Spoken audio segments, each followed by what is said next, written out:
Holy Give shit! me all the lovin'. Give me all the lovin'. He wants all the love. And scene. Welcome to Hogwarts with popcorn and pints. It's gonna be a magical night. As you can see, one of us is not here tonight, but we'll conjure up a little punishment for him. Don't worry.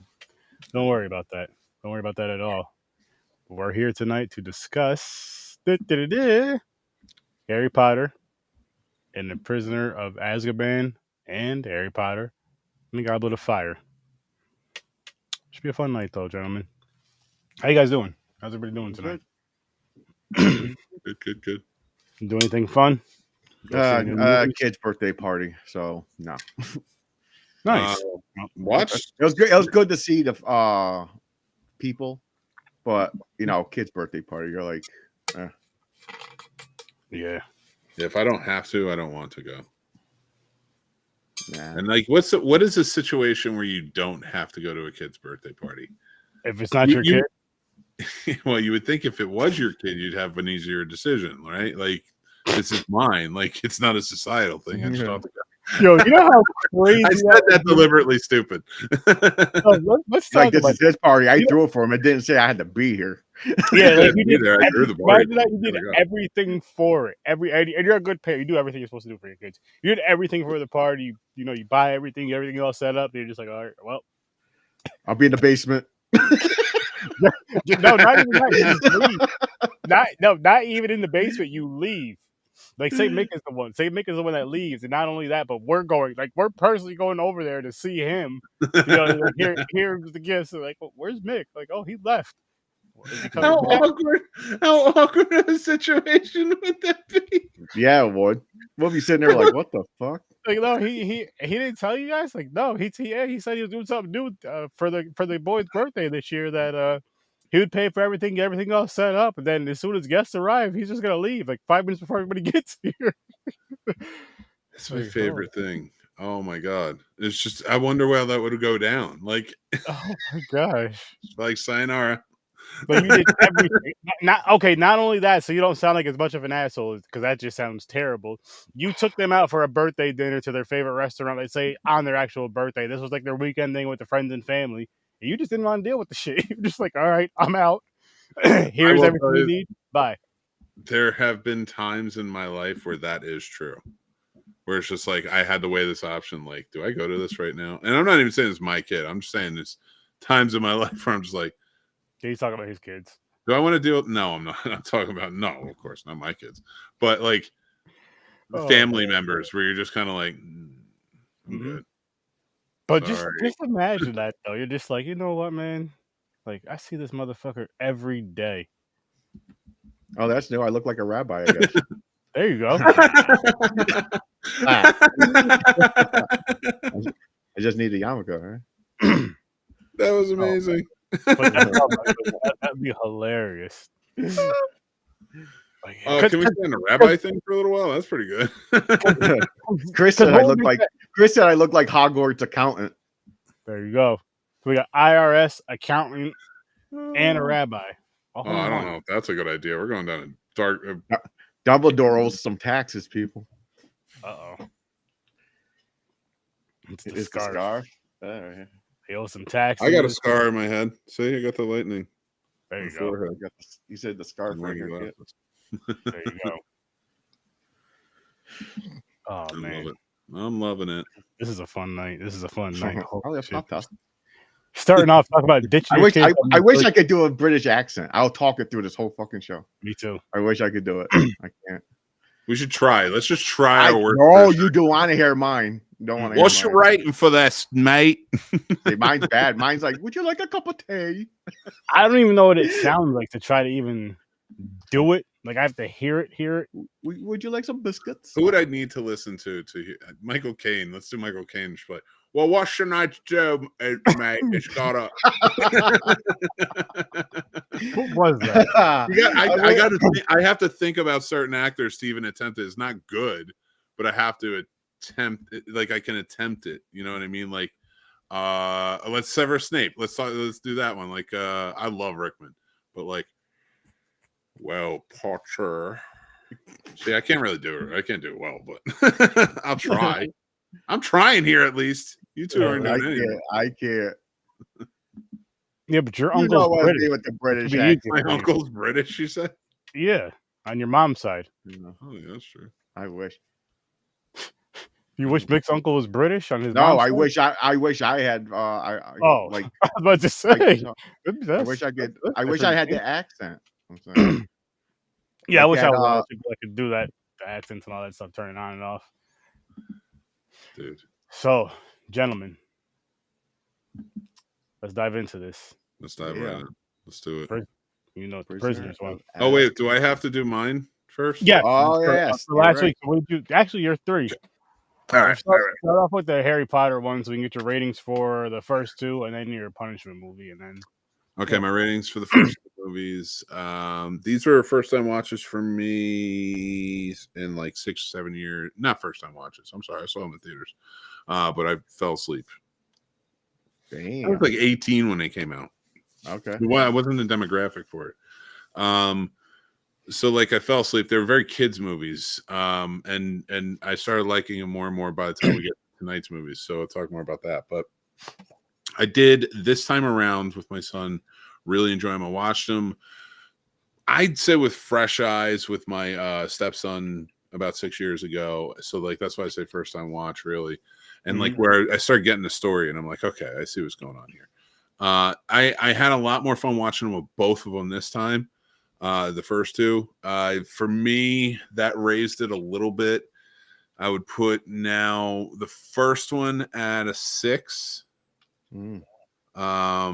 Good movie, very good movie. Spectacle. Like the 6 is all the spectacle of it, but it's just I didn't love the story. The second one improved a little bit more for me, so 7.5. 7.5, you said? Yeah, for the second one. Okay. I did like it. Yeah, so 7.5 for that one. And then you guys gave me a punishment movie. Do I need to talk about that? Yeah. So I saw this one when it came out too. There's the Door of the Lost City or something like that, Lost Gold City or whatever it is. I'm not going to remember everything. I like the actor who played Dora. She's in a lot of stuff now. She's doing pretty good stuff. Isabella Merced or something like that. She's the new Hawkgirl. We were talking about it right before, like the Green Lanterns and stuff like that. She's the new Hawkgirl in James Gunn's thing. So that's pretty rad. So I liked this movie when it came out as a kids movie. I was like, this is fine. Like I watched it when it came out, and it was fun, but at the same time, like a little funny. There's some funny parts for adults. I just Yo, that mushroom forest. The Swiper thing. Swiper working with the mercenaries. Like it's absurd, but I dug it. I was like, so I didn't look at it as too much of a punishment movie, but it was something that drained me. It was something like I ever wanted to go back to. So yeah, it was a punishment that like, all right, I got to spend some time watching this movie again. But there's some good. I mean, you have Benicio del Toro. You have a bunch of people in this movie. Michael Pena. But I like that, overall. So like you guys are 0 for 2 in these punishment movies because James liked my pick. James liked my movie. Oh, so over. Okay. I see what you're saying. Yeah, we'll get better. I think Sturdy should just be the grandmaster of punishment movies. You pick them. Okay, fuck it. Because we're bad at it, I guess. I will ask for some input, but I already know what Chris hates or who Chris hates, so I got something in store. I guess. And you know who I dislike. I don't say hate. I dislike. You're tougher though. You're tougher to annoy with movies. I gotta really dig deep with you. I would say that okay. I'm going to give you my weakness. I'm going to tell you. I know what it is. Oh, I know what it. I know. It's not. It's not Tom Cruise. No, I know that. I know. There's one I don't use on you. It's what, the musicals? Yes. No, there's something worse than that.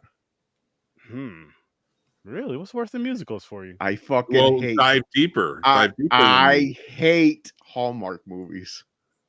with a Oh my fucking god, you know he's passion. bullshitting you. You know he's bullshitting No, you right I now. am not. He's I hate all it. about it. Dude, He's like, you know what? I'm gonna tell them I hate this. This is why Jason on TikTok, when he fucking watches all those like Hallmark rom-coms and shit, I go, Jason, what the fuck you mean that shit is trash?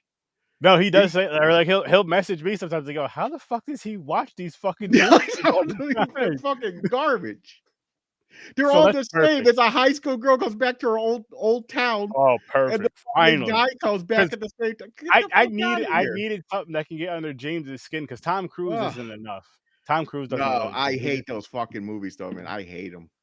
And bad. like for me, you guys already know how I feel about Nicolas Cage, so it's like that's just a cheat code for me. Chris, Yeah. Vin Diesel, he hates Vin Diesel. It's a cheat code for him, or Tom Green. what's his face? Tom Green, but again, he's only in a handful of movies, so You're gonna have an easier time. Like if you really want to watch something I hate, find stories that are thin on. Find movies that are thin on story, because that will bore me to tears, and I will fucking hate that. Although it may make me quit the show. you hear him? I might bargain after that and be like, can I just wear a dress on the next show? I really don't want to do this shit. Oh my god, that'd be hilarious. Like you rather wear a dress for this than watch this hour and a half movie? There's some, yeah. That'd be hilarious though. You have no idea. There's some fucking movies out there, dude, that just, goddamn, it hurts a little bit. Yeah, but you gotta just dig through them, pass through them, you know. I have. I don't want to do it again. That's the point. Sometimes and certain and really slow burn war movies, I'm not a fan of either. Oh my god, we should make them watch All Quiet on the Western Front, which in my opinion is one of the greatest war movies of all time. But something tells me, James, I'll hate them. Well, I guess next time James has a punishment, you can give him that movie, Mick. There you go. Yeah, there you go. See, there you go. Take it down a peg with a 4-hour war epic. I helped you guys out. I'm a team player. 4 hours? I'm gonna make them watch. I'm gonna make them watch. What's that movie with every fucking celebrity in it about D-Day? I can't remember the name of it. The End. No, what's the famous D-Day? Because I know there's a lot of celebrities in that movie, The End. They had all the comedians and shit in it. I remember that one. The Longest Day. That's right. The Longest Day. I never heard of that. It had like, it was from like 1950 or 55 or something like that, I think. God damn. And it's like every major actor was in this movie, from John Wayne all the way down to Sean Connery when he was at his young, like this was like him in a young role. All of Hollywood. All of Hollywood was just in this fucking movie in different points, and it was all about D-Day. It's a fantastic movie. Oh man! But if you get the long, and it's they're trying to be accurate about it. So that's like a punishment for everybody on this show, but you. I know. Well, for anybody.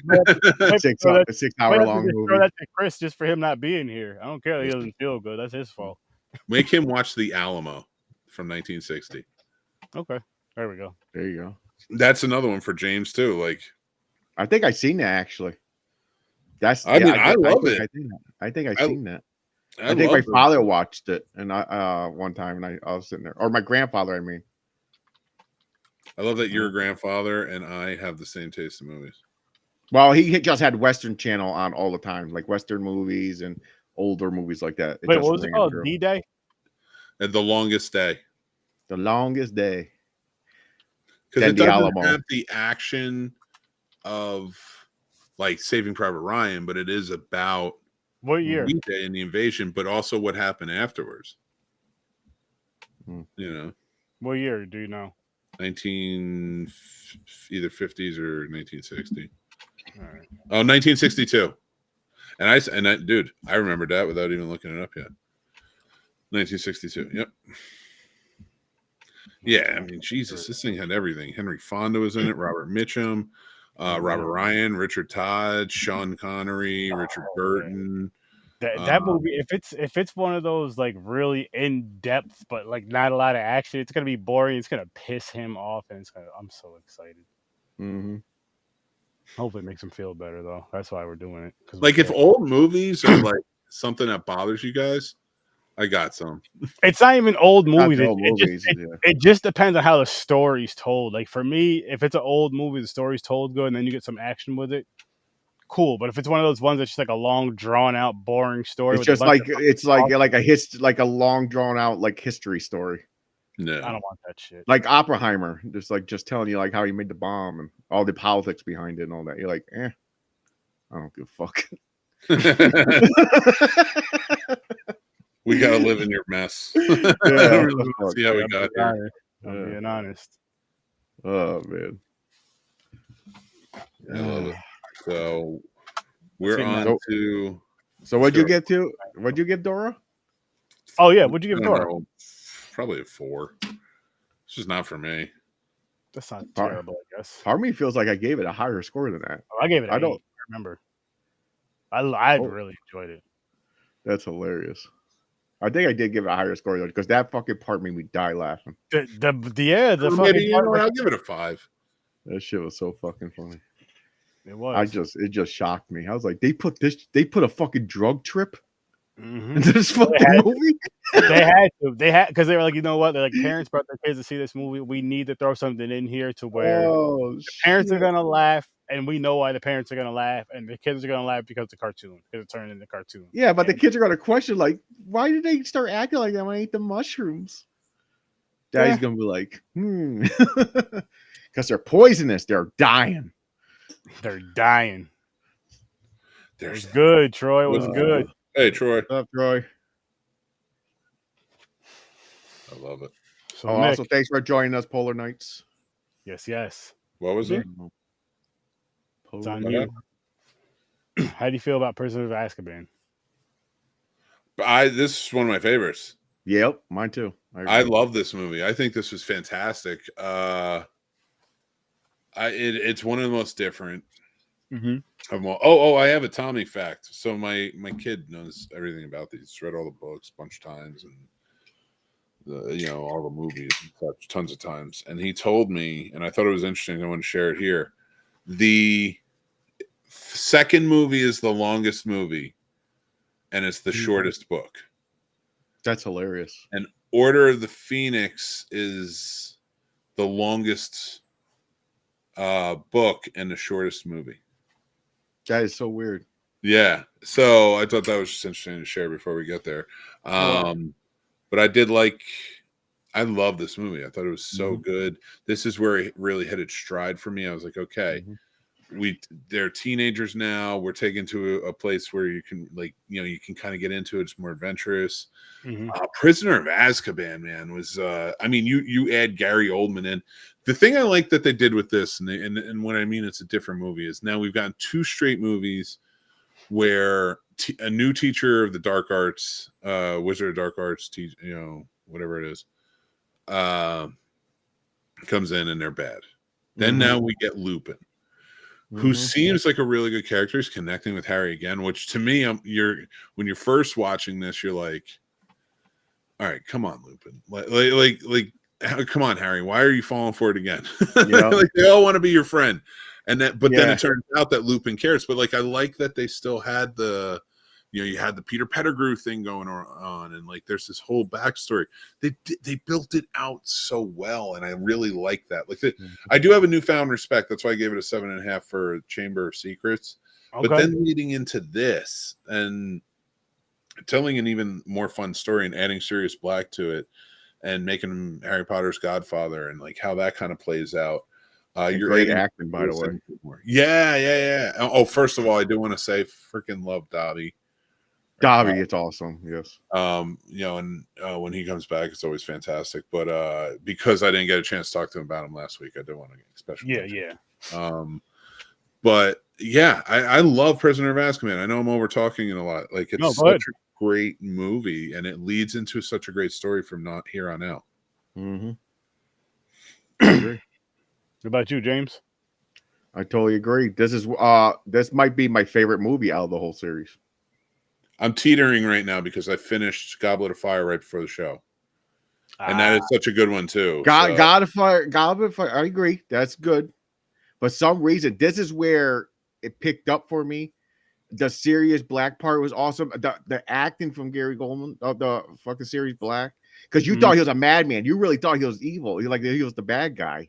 Yeah, the way they played it up and talked about it. How they played it out and everything. And then you had the Lupin turn into the werewolf in the battle scene, and then the time turner, where they had to go save themselves, go back in time to save them.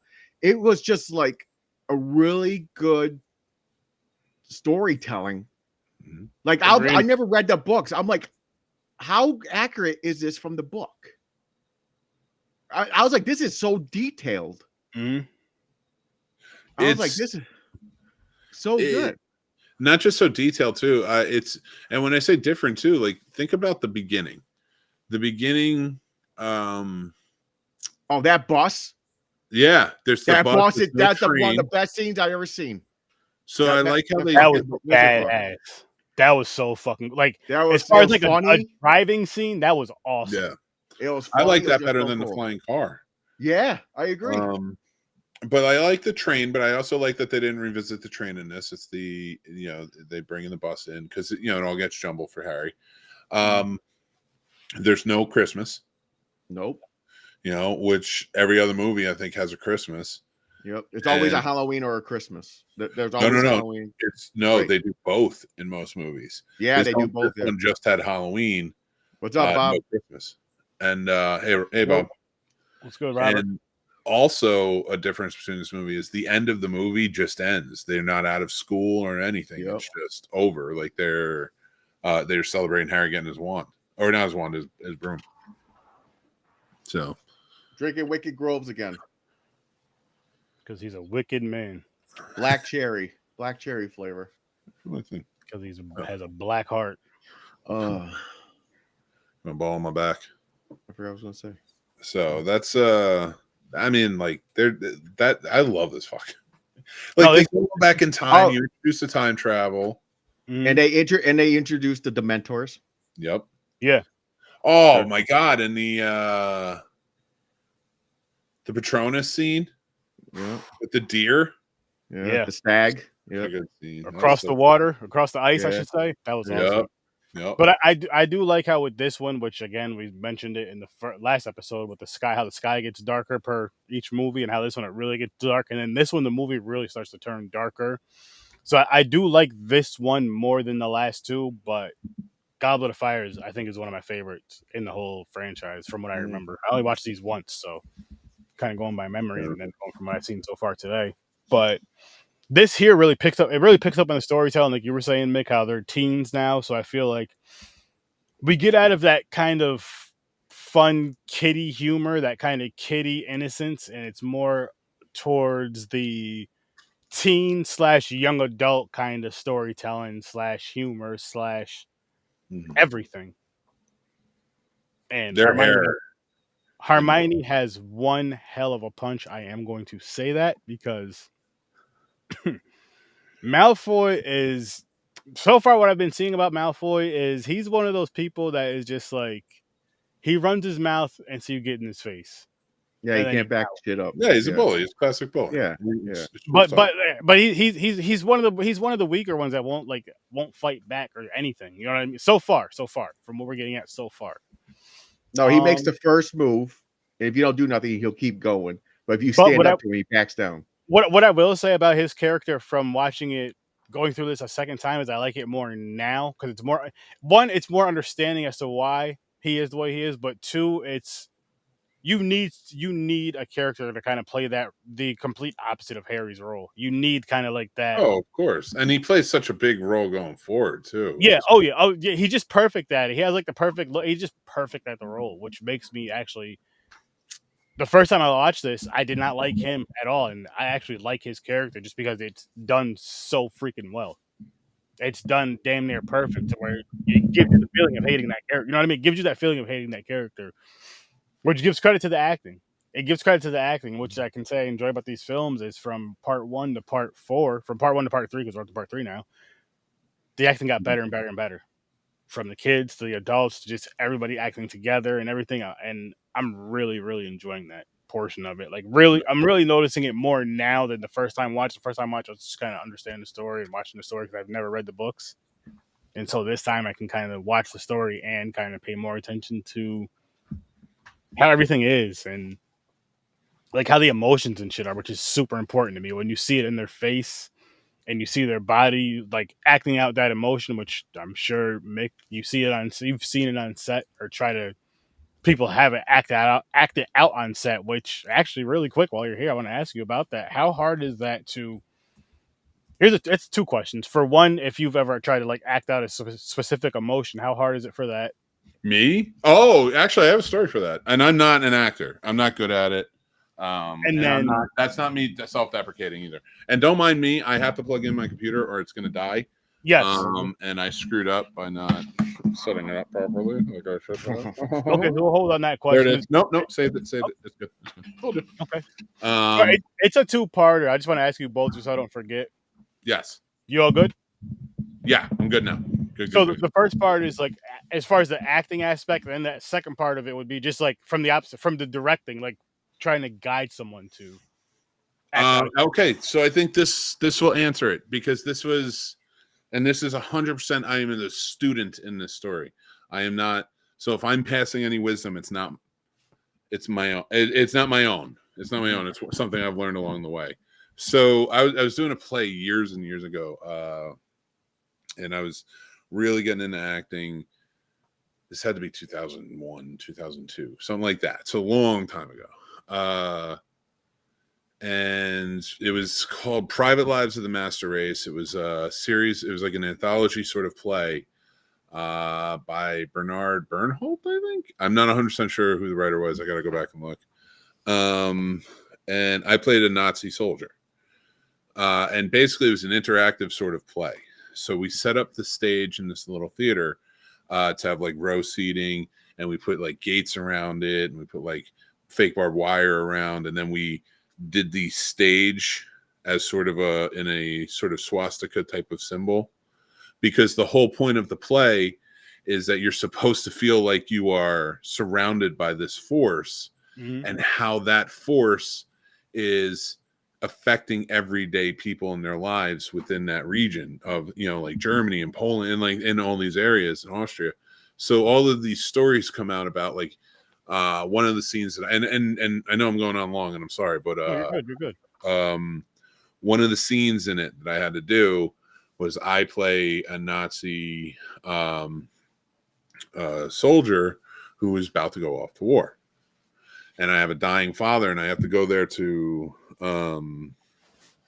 who is a Christian. Oh. And I have to go, and he's pleading with me to denounce this. And I am standing by my principles of sorts, like the character. Yeah. So, and I remember because this is the first time I ever felt like I was an actor. And it was because of the director, Tom. And I'll never forget it because of what he did. And I'm supposed to have this emotion, like I'm supposed to be stoic in this moment, like you see so many of these Nazi soldiers were during these horrific times. But my father's dying, and I just want to reach out to him. So I'm saying the lines, and I'm trying to draw the emotion out. I'm trying to think about it, and I am, and I'm thinking about certain things in my life that are really helping, and like what it can be. So I'm getting emotional, but I'm taking it to the wrong place. I need to take it to an angry place, and I didn't know that. I was trying to take it to a mopey, sad sort of place. Yeah. Like that, sort of. And he wanted me mad. He wanted tears in my eyes, can't look mad. And I didn't know how to do it. And he just kept saying, and like, he starts saying, say the line. And say the line. He's like, say the line. I'd say the line. And like, take after take after take. And it's not takes. I'm saying takes, but in plays, it's not takes. It's just you're just rehearsing. You're doing it over. Yeah. And and he kept saying, but every time he kept saying the line, he said it differently. But it was within the same line of like temperament.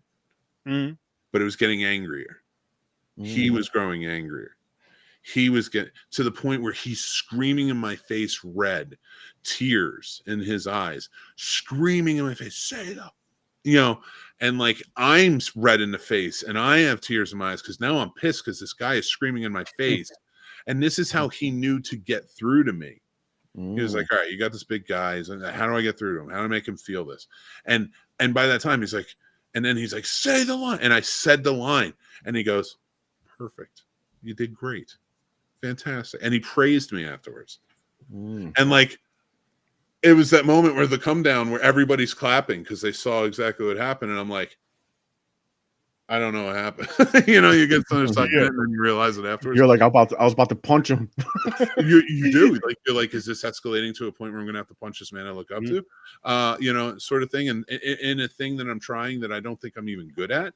So for all of that, and I look with them, this is a terrible time to do it because I have a hat and fake glasses and I'm literally a scarf on and I look like a goddamn know-it-all hipster. So, and I don't know anything about acting, but this is something from your question, your perspective, from that side. And I shouldn't say I don't know anything, but I do. Well, yeah, I was gonna say, you know, so it's just from what I do know some things. Yeah, but you know more than what I know. I mean, I acted in one play in kindergarten, and Jeff, Josh, and Aaron, if you have the tape, please release it because I'd love to put that on my YouTube channel if you guys can get that to me. I had stage fright. I didn't do none of that shit. I would have did honestly. It's something like looking back. I wish I had like an older cousin that was into that kind of pushed me in that direction because I would have probably done it and enjoyed it. Yeah, I think so. I think you know we're all sort of entertainers in our own right, so I see that. Nope. You know, hey Jordan, how's it going, sir? How's it going? I'll tell you though. To answer your question about like seeing that thing draw that emotion, it's like a really good director. And I've been very fortunate to see that acting from the side of directors, both good, bad, and otherwise. They're from a good perspective though. Like, how did you bring that, or did you bring it out? I don't. No. I'm not talking about me. I'm talking about really good direction. I've only ever really directed a couple, 2 or 3 shorts, right, and maybe some little things like little commercial things here and there. Nothing really. And that was like mostly in college. So it's not like I followed that path of producing and like more into writing and such. If I can get this project done and actually made, I'm going to try and direct. But to answer your question with like good directing, watching good directors isn't just watching good directors on set. It's seeing how they kind of handle most things. And I'm saying that from like more of the producing or UPMing side, things like that, and like getting to know directors. You kind of get an idea of like, and I'm talking about good ones, okay? Good to great. Bad ones, they just don't get it.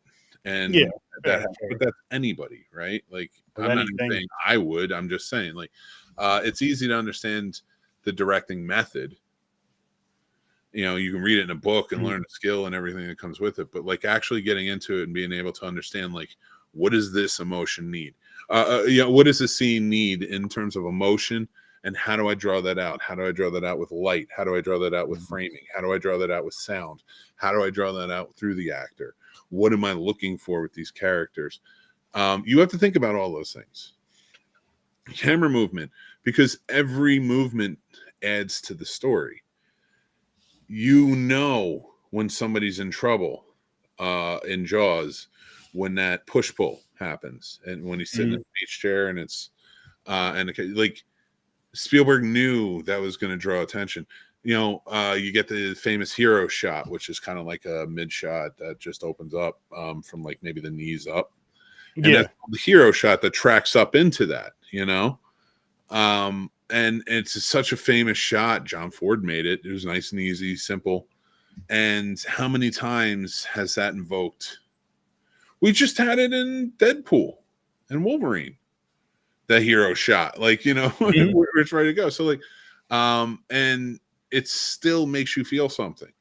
You know, that's what annoys me about like when I see film fans or now movie reviewers and stuff like that all over when they're like, no, this movie sucks because of this movie. Oh, it's terrible directing. It's like, you're telling me none of those shots like Yeah, evoke yeah. any type of feeling or emotion from you. And that's why it's not a cop out. Like I know a lot of people get on the Chris Stuckman train because he became a filmmaker and then he didn't want to put filmmakers down. I'll put a filmmaker down. I don't give a shit. But like I'm gonna give the good too. And if you can't find a good in a movie, you're not looking. Like even like we talk about Blood Lake, we've talked about like, you know, even Sound of Music. Like I hate Sound of Music. It's not like I'm an idiot. It's not like I don't understand like what makes that movie appealing or that it doesn't have a production value standpoint and that I won't respect that. Or the fact that all their voices are amazing and they're saying, you know, stuff like that. So like I can respect certain aspects.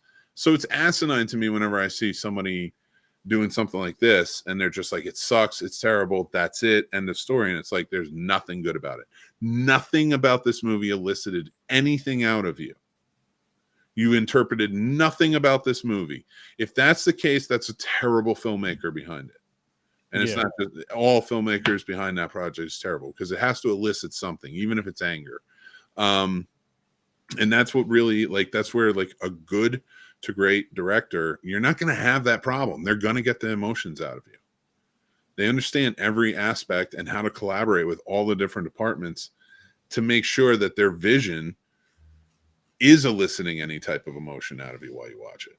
So that's what I take away from it. Like, that's why I like Chris Columbus in the first two movies. But when I watch Chris Columbus movies, they're kid movies. Home Alone, Uncle Buck, you know, stuff like they are kids movies. That's what it is. So, and I like them for that. But when this hits, when we get to the third one, it's not a kids movie. Was it Alejandro Carrion who did this one? I couldn't even tell you if you want. Is it the only one he did, right? Yeah. Well, after this, I think other than the last two movies, it was all different directors. Yeah. I'm right. Yeah, I think you are right. And as I go, I'll learn more and more. But who directed? Okay, yeah, Alfonso Cuarón is what his name is. But like, directed Roma, fantastic cinematography in that movie. Like, and it does elicit a lot of emotion because it's a family drama. Gravity, come on, the dude makes space claustrophobic. Children of Men, arguably one of the greatest sci-fi movies ever. Y Tu Mama Tambien, arguably one of the best dramas ever.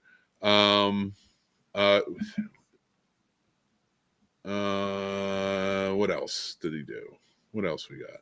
I mean, just tons of shit. You know what I mean? Like, he's like such a great director, and then he steps into this and he makes something different in the Harry Potter world.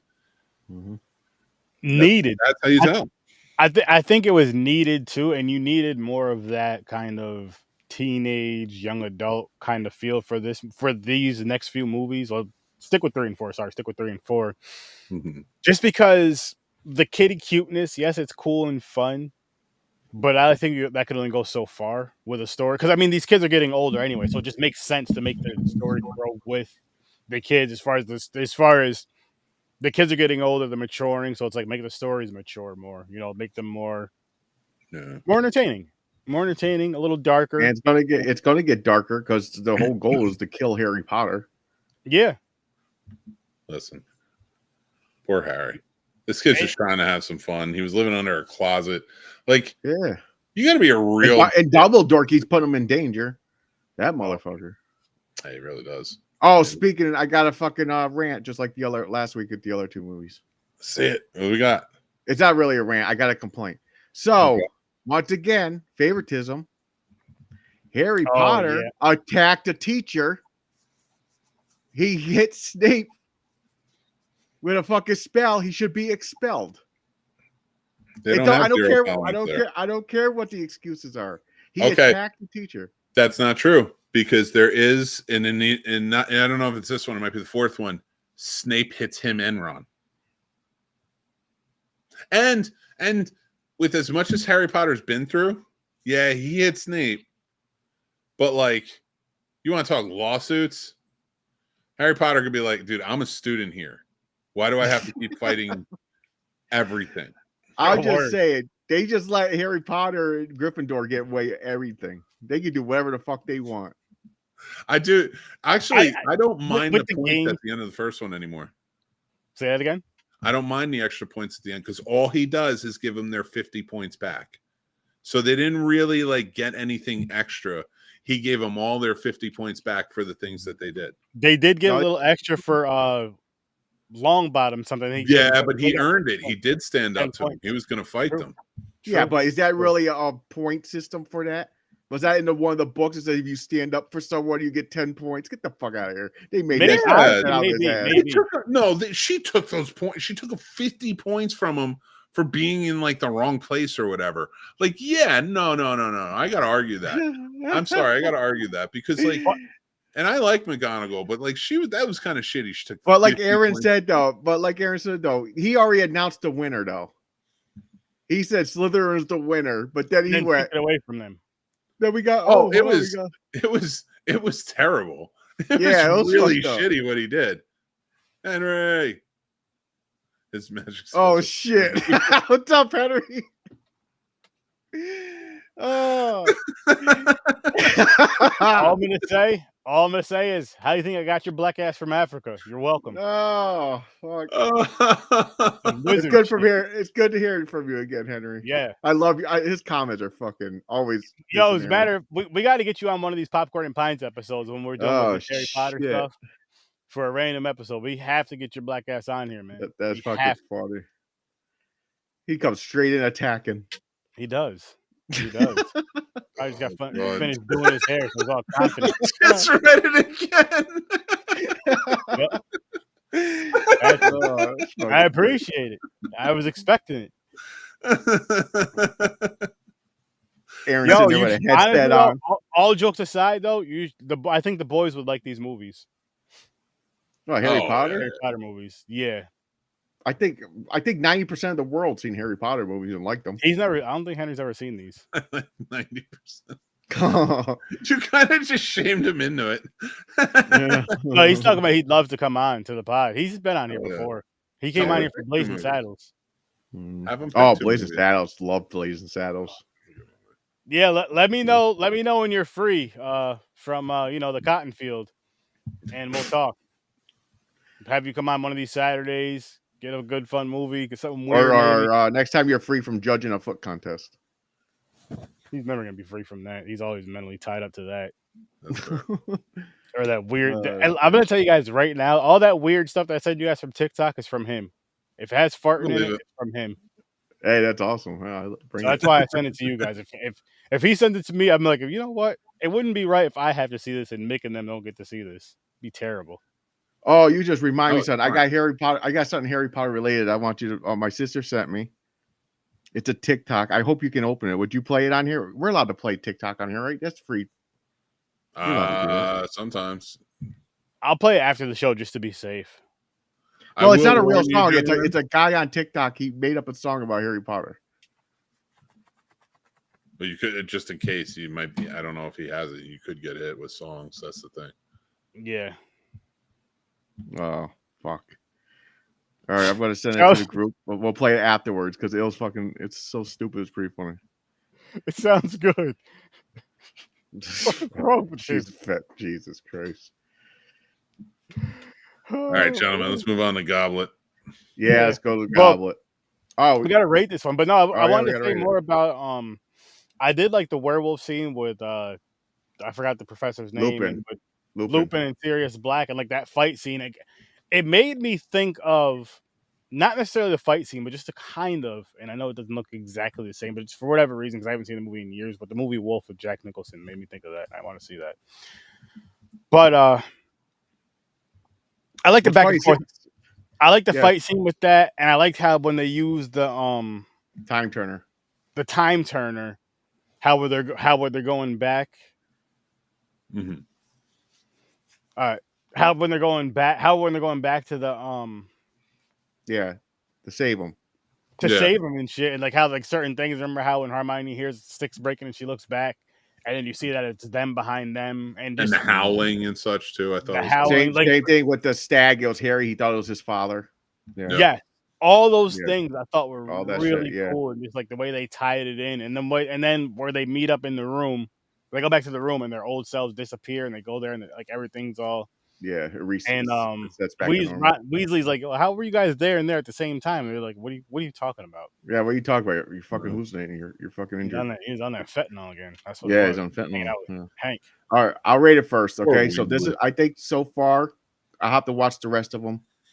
This is my favorite one so far, and I'm giving this one a 9. Oh shit! I was not expecting that. Chris is next week. How about you, sir? Mick? I had 9. Ooh. Is this good of a movie? I'm gonna give this one an 8. I'm gonna give this one an 8. Racist.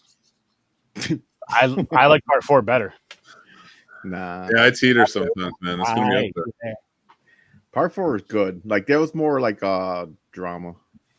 Like and it brought heartbreaking too.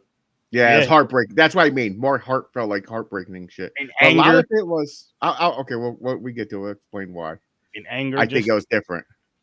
We're on the Goblet of Fire now. People. Goblet of Fire. There we go. So more in this one. He's finally back. We'll let Mick go first because he's gonna have to go. Yeah. And you. Yeah. Okay. So sorry about that, guys. No, it's all good. It's all good. Really enjoyed this movie. I think it's a great follow-up to the last one. Great in tone comparatively. Robert Pattinson's great as Cedric Diggory. The whole story with the Triwizard contest is fun. It's different. I like that we got 2 movies that were very similar in tone, then one that was wildly different, more of a horror movie, actually. Just the movie, which is also more of a horror movie. I think that's why I liked it better, maybe. Yeah, I think of that. Jesus Christ. Still adds an element of like adventure, with the games and such. So I really just enjoyed this all the way through. And like it's very similar to me. I think these 2 play out well. I think after this it gets it's almost like it takes us out of the story a little bit, like the main through line. But while also still being very much ingratiated in it, because you have Peter Pettigrew, you have Barry Crouch Jr., you have Sirius Black and Lupin and everybody, all these people who were fighting the war. Now with Voldemort arriving, so like you're setting up something really good, but it's very focused on the school and on the students.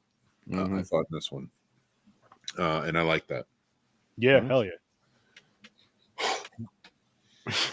My thing is my different thing about it is real quick is a lot of it was like a lot of scenes were like the students like standing around talking and everything, like the other schools that came for the tournament. Yeah. So it wasn't as much as like Azkaban. It was like constant like drama, like all the scenes were like something was happening all the time. Yeah, something was happening. I think that's what the difference was. This one is good. Don't get me wrong. Like it was more like more like emotional, like sad, like oh my god, someone fucking important dies. Like oh my god, a kid dies, and like Cedric at the end and shit. But no, it is a good one though. Yeah, I really. Do you have to go, Mick? I do have to get going. Do you want my rating before I take off? Yes. 9. You can give this one. Nice. 9 and 9. All right. All right, gentlemen. Thank you so much for having me tonight. Yeah. I'm sorry I have to bail on you early, but I was all right. No, man. Later, gentlemen. All right. Have a good one. Enjoy the rest of your night. Mary, I said hello. So, like, I really like this one. It got darker than the last one, with, of course, just darker. Yeah. The tournament, because there's a death in this one for one. True. There's the anger, the anger, the feeling of betrayal, but there really wasn't betrayal with Ron and Harry. With Harry. Oh yeah, they're little. It was a jealousy thing. Yeah, no, it wasn't. Ron was jealous. Yeah, Ron was jealous. And it was weird. He was jealous about this, but he wasn't jealous about the fame when he first met Harry Potter. You know what it was? It's because he thought he really wanted to do this. He really wanted to do this tournament, and of course, be the champion and just be. And he didn't talk to him about it. Yeah, he didn't talk to him about it at all. Like Harry's supposed to know this. I don't know. But sometimes Ron's a bitch. He needs to calm down a little bit. He's a loyal friend and everything, but he does have his moments Like, yo, you I need mean, to take a chill pill. from what I'm seeing though, I mean, because he does a lot though. Like I remember from what was it, part 2, where he sacrificed himself, right? Where he's about to Oh, for the sacrifice himself. knights, yeah, for the game, chess game. So he does do a lot, but he does like. I mean, he's a kid. And he's a teen. He's a Yeah, kid. they're all kids. They're youngest. Number But one, he's a kid, and then they're you doing you adult figure. shit. They're age 14 in this one. And yeah, I was gonna say, you figure in this one the age that they're at, and then he starts having these feelings for Hermione, and he gets jealous of shit, and then he doesn't know how to express himself, of course, which we're And she's all mad at him because he didn't ask her until it was the last choice. last minute.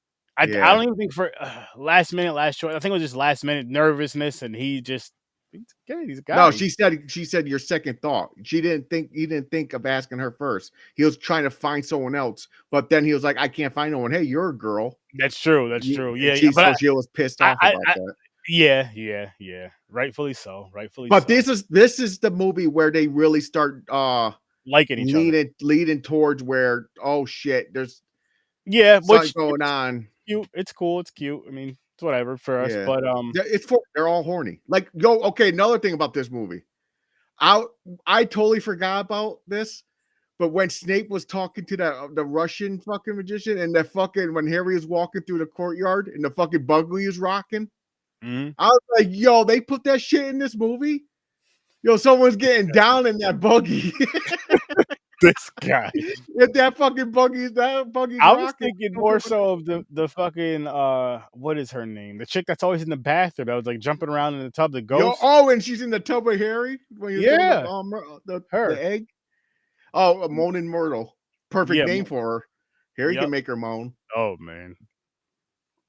But that was a funny scene though. Yo, she's a perv, yo. She's wild. She is wild. But no, like I did like the when they're all going after the cup. That's when the movie really, really picked up for me. When they're all going after the cup. And the dragon parts were cool. That was awesome. Of course, Harry survives his dragon part. He gets the meanest one. He gets drawn the fucking three-horn fucking... The three-horn, yeah, the horn one. From Transylvania or some shit, or Hungarian. He did not want three-horn or something. He handled it. Handled it. It didn't look like he was gonna, but he handled it. Water. The fucking thing broke its chain to chase him down. Yeah, that I thought that scene was pretty cool. The visual, and again, like the visuals in these movies were cool, and I feel like they get better, especially from 1 and 2 to these two here, 3 and 4, which were it was crazy because the dragon's not supposed to leave the chain, but it broke away and no one did anything because they're like, well, fair game. It's like golf, wherever the ball lands. We can't do nothing about this. The rules are rules. He has to get that fucking. We can't do nothing about this. It's funny how that is with this movie. With just this game here, it's like rules. It's like, you know what, rules are rules. If we do something interfere, then we can't interfere. And then when they going back to how when they add points, where the one where they had to dive in the water and do all that shit. And where Harry saves 2. Harry was second to last place, but because he saved the people, he got second place. They gave him second place because he saved 2 people. Yeah, because they said he could have. He should have been first if he didn't save the other one. Fair. But my first thought was James is gonna have something to say about this shit right here. Oh yeah, 100%. They did it again. You're right, but I understand. For one, this is me. I'm a judge, right? He comes up. Oh, first place. Victor, Cedric, or whoever, Cedric or whatever, Kron or whatever, or Victor, the shark boy guy. Yeah. Then I'll be like, Harry Potter come up. I'll be like, Harry, honorable man. He saved 2 people. He would have won. If he doing this. So I'm going to award him nothing. He's still third. You should have fucking sacrificed him. You didn't do the fucking rules, motherfucker. You're not supposed to save 2 people. But I guess it shows the heroism and all that other good shit, because it's like you're right, but the rules don't say if you save all of them, you automatically bump up spots. Good point. I don't know, man. I get it. He's a good guy. He's a fucking hero. Same thing with Cedric. He could have let the fucking vines kill Cedric, and he thought about it. He almost ran, but he went back and saved him. And Cedric's you saved me. He's like, I know. I'm surprised at me. He even surprised himself that he came back for Yeah, him. because he was like, I almost left or something. He's always going to choose good, even if he takes a second to think. But I guess that's what makes him different from, the V guy. Voldemort, the evil, like Tom Riddle. Yeah, he always chooses the good. It just gives him a second because he has Voldemort's curse shit running through him, like the Slytherin part. Yeah, so he's fighting you back have and that, forth. but I mean, I guess you also need the build up for the story still, which works. It's fun. Another thing about this movie too. Oh, go ahead. No, I was gonna say it's definitely something to where if you've never seen it, and I'll say if you have kids around the ages of maybe 6, 7 years old, I'll say about 7 and up. Check it out. Whatever the book age, it tells you where you can read it. Because I think the book, my sister, I think one time said the book is even darker. Not darker, like extremely darker. Not like they go apart. Way more. Like my wife tells me all the time, the books go way more into depth. Like with Longbottom, for example. Remember when I don't remember the guy's name with the weird eye was doing the magic. Mad Eye Moody. Yeah, him. When he was doing the magic thing with the thing in front of Longbottom, like the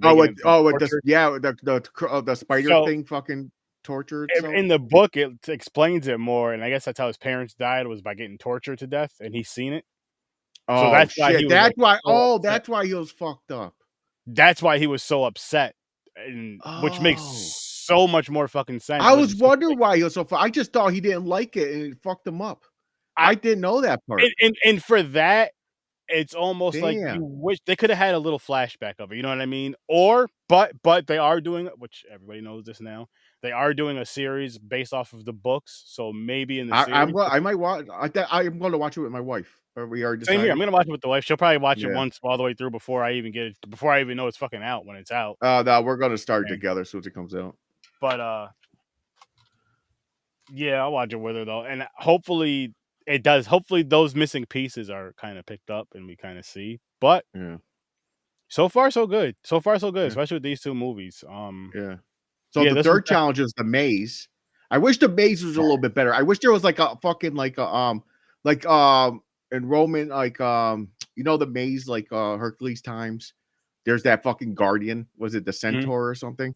I wish they had like a centaur in there. The fog thing was okay. It was like the wind that was chasing them down. Then the vines part was pretty cool. Like it wrapped up the girl and sucked her into the bushes. It didn't kill her though. So why was Cedric afraid like it was going to kill him? That was kind of weird. But anyway, so Harry saved him. So they decide to run and grab the trophy together, brings them to a fucking cemetery where Voldemort's father's grave is at. Yep. And this is where they do a spell to bring Voldemort back. But here's the part I didn't like. I wish it was a more drawn out scene. Because Cedric was smart. He put his wand up like he was going to battle. He said, "Who are you?" It should have been more of a shootout. It was too quick. Cedric was like, "Who are you?" And Voldemort was like, "Get rid of this, the whatever he called him, the extra." And he was like, that fucking Wormtail Pettigrew just did that curse thing and killed Cedric right away, really easy. I was like, "Oh fuck, man." I was like, it should have been a little bit better than that. A little more drawn. Like, I agree. Yeah, a little drawn out. He went out too easy. Like he was smart and shit. It's like they should have dragged it out a little bit. Like he had like a little chance. A little more back and forth. Yeah, a little more back. I wouldn't be mad at that. I understand he's young. He's only 17, but Cedric was a really smart kid and fucking like, he knew more spells. He was higher grade. He knew more spells than Harry. So it could have been a little bit better, I think. I wonder if there's more depth to him or more depth to that scene, which I'm hoping and I'm assuming in the books. Which in the books, maybe. Like I said, I don't know. I don't read. It's boring to me. I wish I can, because those books, my sister tried to get me to read them so many times. You gotta read them. You gotta read them. I can't do it. They're making a series, so I know it's going to help me out. That's my reading. Maybe I'll put the subtitles on. I'll read it. There you go. Well, what do you rate this one though, James? I gave this one a 9. You gave this one a 9. Oh, see, I'm the opposite. The Azkaban, to me, it's my favorite one so far. The whole thing, what I can remember. I think I'm going to give this one an 8. Okay, that's fair. Yeah. No, it's really good. Like you said, this is where where they're showing death, especially a young kid, like a Yeah. student. Everybody's hurt. And by the way, that's another thing pissed me off. This What's up? dude died a day later. Everybody's laughing and cheerful and saying goodbye to all the other teams. Everybody would be fucking depressed still. Yeah. I understand you got to move on, but not after a day. Yeah, that's fair. That was a little weird. I'm like, why are they laughing? they And everybody do was that like, a lot. chill. They do that a lot in movies though, because we've I had know this they do. conversation a lot in movies. Oh, to like where, yeah, like their parents die and they're like, you want to have sex on the couch with the Yep. girl? Yeah, or I know all that's their just friends weird. and shit. Yeah, It's no. like, oh Yeah, wow, no. whoa, where's all the sadness? But I mean, movies got a movie and it's in the script. No, you're right. It's just those little things bother me still. I don't Mhm. change my score or nothing because of it. But I know these little fucking stupid things that piss me off. That's the thing. If I wrote a movie I wouldn't put that shit in there. I will try to make it as most realistic as I can. That'd be interesting. I would. I mean, 100%. If I can't make it realistic as I can, I don't want it in the movie. That's fair. That's fair. But people, we're gonna roll on out of here. We'll be back next Saturday, next week, for Harry Potter Order and of the Phoenix, and Harry Potter and the Half-Blood Prince, which is gonna be a good time. It's gonna be a good time. And these keep building up. The store. Like Mick said, though, I understand what he says. Like, but it still builds up. But I get what he's saying. Like these two, this is really draws you in. Well, because what it is with these two though, James, is they bring it to that next level. Like the first two, again, they stand out. So, but the first two, they're kids. It's like an introduction to the story. It's just that there's all the fun, cute shit, and then with these two, it just brings it to that next level of listen.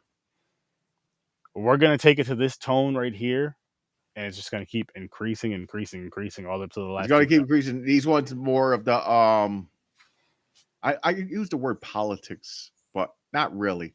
This is the more of the back of the scene. This is where they're planning.